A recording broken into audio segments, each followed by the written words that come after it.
It wasn't really the early Christmas present we were hoping for, was it? The news that some COVID restrictions are back. But with Christmas just around the corner, party season, we all need to consider how we keep ourselves as safe as we can while still having fun.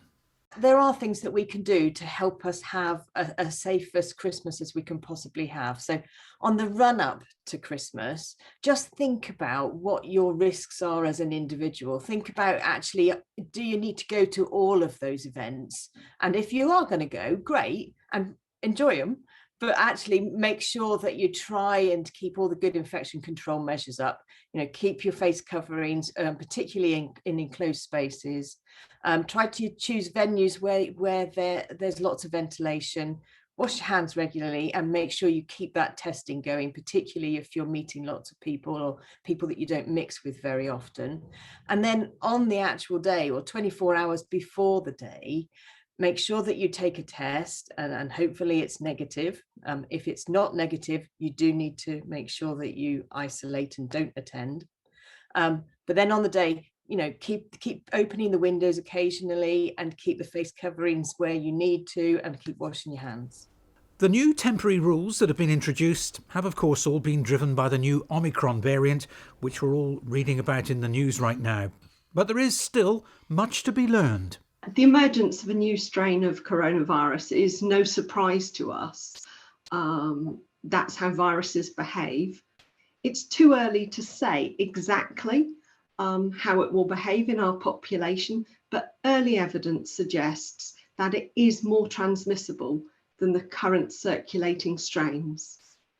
But it's still a coronavirus, so all of the measures that we've got used to will help us control the spread of Omicron.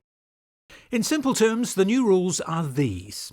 Masks should be worn in shops, on public transport and in some other settings. If you travel home from a non-red list country and you're 12 or over, you'll need to show proof of a negative PCR or lateral flow test taken within 2 days of your return journey. And once you're home, you'll need to take another PCR test, not a lateral flow test, within 2 days of coming back. And then stay in isolation until the result comes through. If it's positive, you must isolate for 10 days. If you're coming back from a red list country, you'll need to pay for a 10-day quarantine period in a government-approved hotel. Now, if you come into contact with someone who may have been infected with the new Omicron variant, you'll be contacted by a public health professional and told to self-isolate for 10 days. All of these rules apply whether you're double vaccinated or not. Full details and a list of red list countries can be found on this government website. There is still a degree of uncertainty about what happens next, but the message from the experts is to be aware, be calm, but be sensible. Tempting though it may be to throw caution to the wind because it's Christmas, none of us wants the festive hangover to include a dose of COVID. I'll see you next week.